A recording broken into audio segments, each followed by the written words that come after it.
எம்ஜிஆர் இறந்த கொஞ்ச வருஷத்திலேயே ஆட்சினா கலைஞ்சு மறுபடியும் கலைஞரே சிஎம் ஆயிடுறாரு. கலைஞர் சிஎம்மா இருக்கும் போது நாட்டுல நிறைய ஊழல்லாம் நடக்கிறனால நம்ம ஜெயலலிதாவும் சட்டசபைக்கு போய் அவங்க பண்ண ஊழலை பத்தினா பேசுறப்ப அந்த கட்சியாளுங்க அடிக்கிறதும் புடவையை பிடிச்சி இழுக்கிறதுமான ரொம்ப அசிங்கப்படுத்தி சட்டசபையை விட்டே வெளியில துரத்தி விட்டுறாங்க.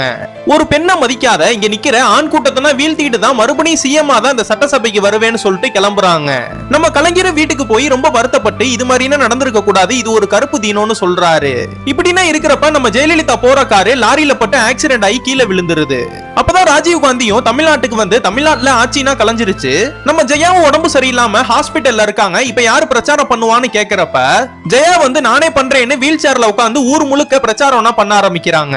இவங்க பிரச்சாரம் பண்ணிட்டு இருக்கிறப்ப ஊர்ல ராஜீவ் காந்தி குண்டு வெடிப்பு பட்டு இறந்துட்டாங்கிற நியூஸ் வருது. இதனால இவங்களும் பிரச்சாரத்தை ஸ்டாப் பண்ணிடுறாங்க. அப்படியே கொஞ்ச நாள்ல எலெக்ஷனும் வருது. ஊர் மக்கள் எல்லாருமே ஒன்னா சேர்ந்து ஓட்டும் போட ஆரம்பிக்கிறாங்க. அப்படியே நம்ம ஜெயலலிதாவும் ஜெயிச்சு சிஎம் ஆகி சொன்னது மாதிரியே சிஎம் ஆகி தான் சட்டமன்றத்துக்குள்ளேயே வராங்க.